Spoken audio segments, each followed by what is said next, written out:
Zelensky ഇന്നൊരു live stream നടത്തി. സാധാരണ ഇതുപോലെയൊക്കെ വരാറുണ്ട്. അന്ന് എന്ത് സംഭവിച്ചു? ഏതൊക്കെ രാജ്യങ്ങൾ നമ്മെ സഹായിക്കാൻ തയ്യാറാണ്? നമ്മുടെ സൈനികരുടെ അവസ്ഥ ഇപ്പോൾ എന്താണ്? റഷ്യ എന്ത് ചെയ്തുകൊണ്ടിരിക്കുന്നു? ഇക്കാര്യങ്ങൾ എല്ലാം ജനങ്ങൾക്ക് മുൻപിൽ സംസാരിക്കാനായി അദ്ദേഹം വരും. അങ്ങനെ ഇന്ന് അദ്ദേഹം സംസാരിച്ച ആ ഒരു ലൈവ് സ്ട്രീമിൽ പറഞ്ഞ കാര്യമുണ്ട്. 34 ഡേയ്സ്, ഇറ്റ്സ് ബീൻ 34 ഡേയ്സ് എന്ന് പറഞ്ഞു. 34 ദിവസത്തിന് മുൻപ് അമേരിക്ക പ്രപ്പോസ് ചെയ്ത സീസ് ഫയറിന് ഉക്രൈൻ സമ്മതം അറിയിച്ചു. എന്നാൽ ഇന്നുവരെയും റഷ്യ അതിനെക്കുറിച്ചുള്ള യാതൊരു ചർച്ചയും നടത്തിയിട്ടില്ല.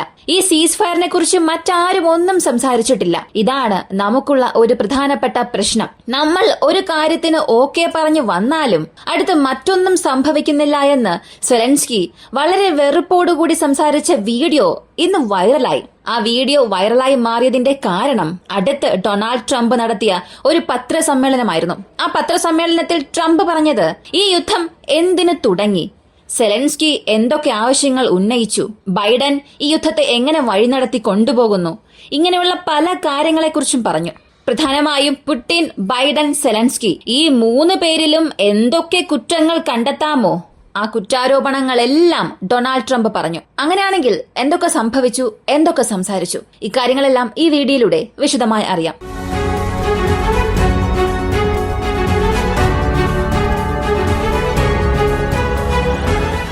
മുപ്പത്തിനാല് ദിവസത്തെ സീസ് ഫയർ, ഇതിന് ആർക്കാണ് യോജിപ്പുള്ളത് എന്ന് ചോദിച്ചാൽ അത് സെലൻസ്കിക്ക് മാത്രമാണ്. കാരണവും ഉണ്ട്.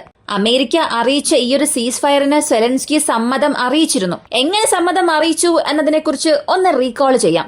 അമേരിക്ക ഉക്രൈനുമായി ചെറിയൊരു ഡീൽ ഉണ്ടാക്കി. അതും പ്രധാനമായി അവരുടെ പ്രകൃതി വിഭവങ്ങൾ സംബന്ധിക്കുന്ന കരാർ. ഇത് ഡീലായതിനു ശേഷം റഷ്യയുടെ പക്കൽ നിന്നും എന്തൊക്കെ കാര്യങ്ങൾ ആവശ്യമാണ്, ഉക്രൈൻ പ്രദേശങ്ങൾ എത്രയാണ് റഷ്യ കൈവശം വച്ചിരിക്കുന്നത്, അത് ഉക്രൈൻ തിരികെ കൊടുക്കുമോ, ഇങ്ങനെയുള്ള എല്ലാ കാര്യങ്ങളും ഉക്രൈനും അമേരിക്കയും തമ്മിൽ സംസാരിക്കുന്നു. ഈ ചർച്ച നടന്ന തൊട്ടടുത്ത ദിവസം തന്നെ ഉക്രൈൻ പറയുകയാണ്, ക്രീമിയ ഉൾപ്പെടെ ഞങ്ങളുടെ ഏരിയ എല്ലാം ഞങ്ങൾ തന്നെ തിരികെ എടുക്കും. ഇങ്ങനെയാണ് ഞങ്ങളൊരു സീസ് ഫയർ സംസാരിച്ചത്.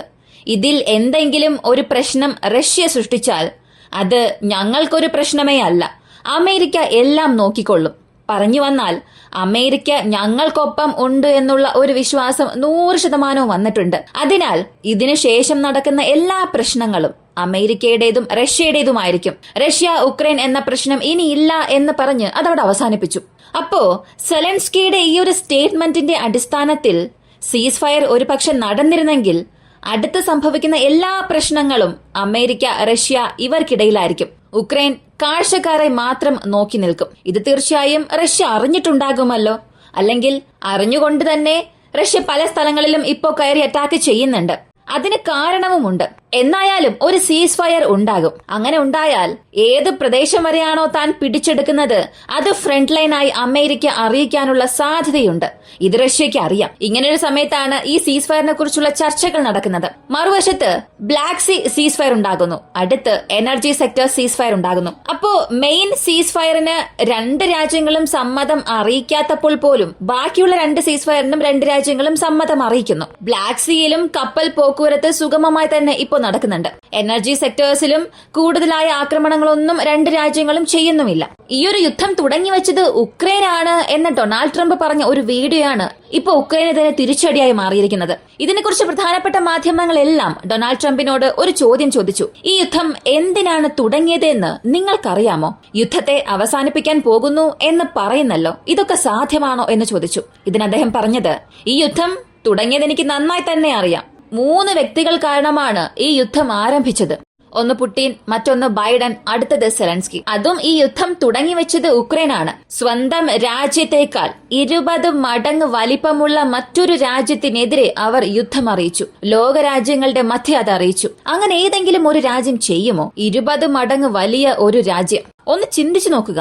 ആ രാജ്യം ഒന്ന് വിചാരിച്ചിരുന്നെങ്കിൽ ഉക്രൈൻ എന്ന ചെറിയ രാജ്യത്തെ ചവിട്ടി മെതിക്കും എന്നറിയാമായിരുന്നിട്ടും ഒരു യുദ്ധം നടത്താൻ എന്തിനാഗ്രഹിക്കണം? ഇതിന് കാരണം എന്റെ രാജ്യം ഭരിച്ച ഒരു വിഡ്ഢിയായ പ്രസിഡന്റ് ആയിരുന്നു എന്നും പറഞ്ഞു. യുദ്ധം അറിയിച്ച ഉടൻ തന്നെ സെലൻസ്കി അമേരിക്കയ്ക്ക് മുൻപിൽ വന്നു നിന്നു.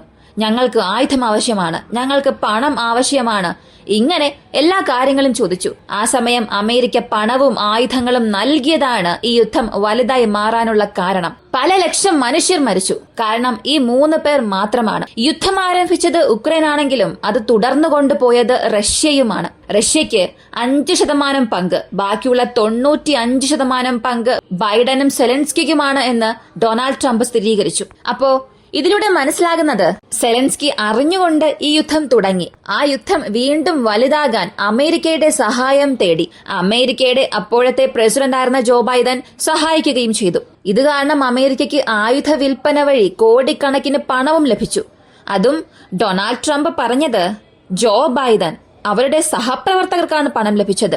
അവരുടെ സാമ്പത്തിക ആവശ്യങ്ങൾക്ക് വേണ്ടി ഇവിടെ ഒരു യുദ്ധം നടന്നു. ഇങ്ങനെ എല്ലാവരെയും ഇതിനുള്ളിലേക്ക് ലിങ്ക് ചെയ്ത് പറയാൻ തുടങ്ങി.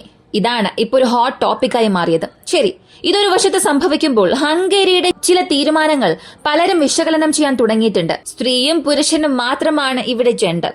അതും പ്രധാനമായി അമേരിക്കയിലും റഷ്യയിലും സ്ത്രീ പുരുഷന്മാർ മാത്രമാണ് ജെൻഡർ. മൂന്നാമതായി ഒരു ലിംഗഭേദം ഇവിടെ പാടില്ല എന്ന് റഷ്യയും അമേരിക്കയും ഒരുപോലെ പറഞ്ഞു.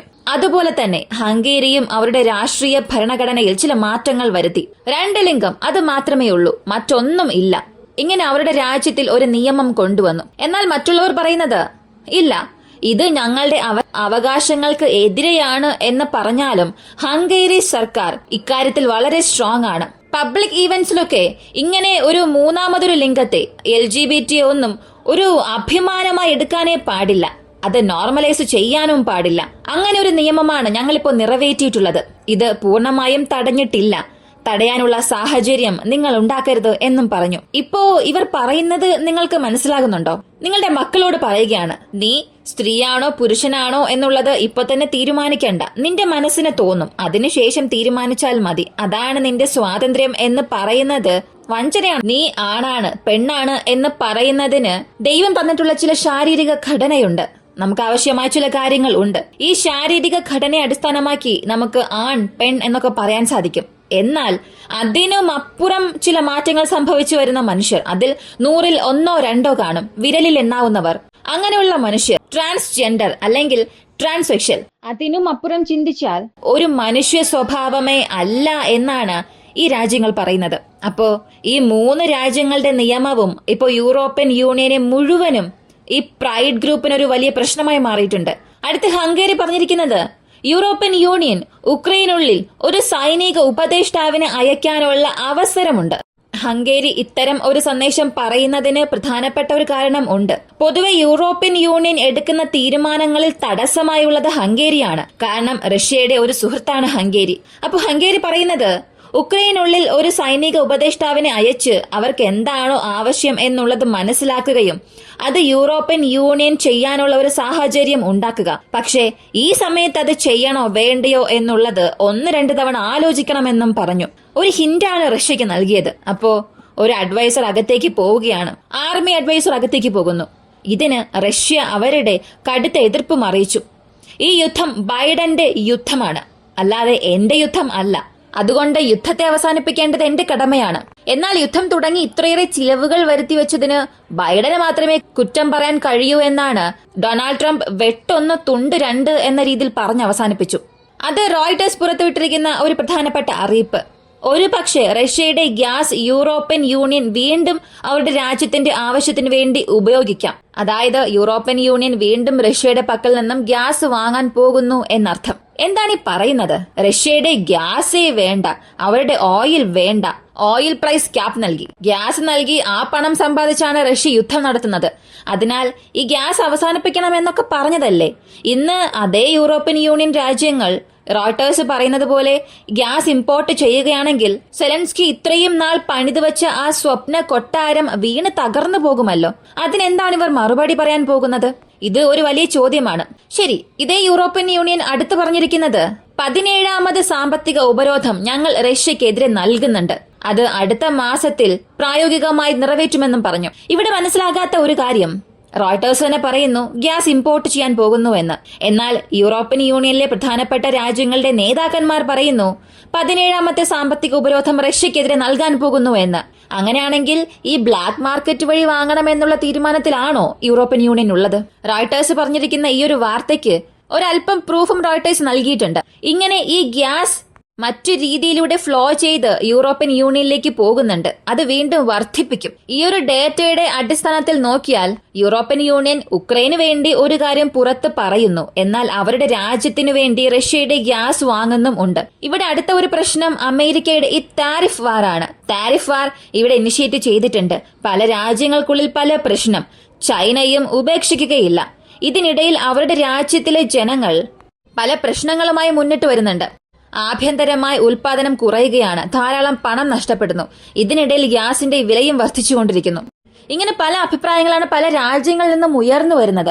യൂറോപ്യൻ യൂണിയനിൽ താമസിക്കുന്നവർ ആരെങ്കിലും ഈ ഒരു വീഡിയോ കാണുന്നു എന്നുണ്ടെങ്കിൽ അവിടെ ഗ്യാസിന്റെ വില എത്ര, അവിടെ കറണ്ടിന് എത്രയാണ് ചാർജ് വർദ്ധിച്ചത്, അവിടെ ഡെയിലി യൂസേജിന് എത്ര പണം നിങ്ങൾ ചിലവാക്കുന്നു, എക്സ്ട്രാ എത്ര നിങ്ങൾ ചിലവാക്കുന്നു, ഈ കാര്യങ്ങളെല്ലാം നിങ്ങൾ ഒന്ന് അറിയിക്കുക. ഇതെല്ലാം വീണ്ടും അധികമാകാനുള്ള സാധ്യതയുണ്ട് എന്ന് പറയുന്നത് കൊണ്ടാണ് ഇപ്പോൾ റഷ്യയുടെ പക്കൽ നിന്നും ഗ്യാസ് എങ്ങനെയെങ്കിലും ഒരു അണ്ടർഗ്രൗണ്ട് ഡീലിംഗ് വഴി ചെയ്യാനുള്ള തീരുമാനത്തിൽ യൂറോപ്യൻ രാജ്യങ്ങൾ എത്തിയത്. ശരി, അപ്പോ ലാറ്റ്വിയയുടെ നേതാവ് പറഞ്ഞല്ലോ ഈ 17ാമത് സാമ്പത്തിക ഉപരോധം ഞങ്ങൾ റഷ്യക്കെതിരെ നൽകാൻ പോകുന്നുവെന്ന്. അത് ഇപ്പൊ തന്നെ നൽകാമല്ലോ എന്ന് ചോദിച്ചാൽ ഇപ്പൊ നൽകാൻ കഴിയില്ല. കാരണം ലോകരാജ്യങ്ങളുടെ സമ്പദ് വ്യവസ്ഥയെല്ലാം ഇടിഞ്ഞു പോകുന്ന ഈ സാഹചര്യത്തിൽ ആവശ്യമില്ലാത്ത ഒരു പ്രശ്നം എടുത്ത് യൂറോപ്യൻ യൂണിയൻ വീണ്ടും പ്രശ്നത്തിലകപ്പെടാൻ താല്പര്യപ്പെടുന്നില്ല.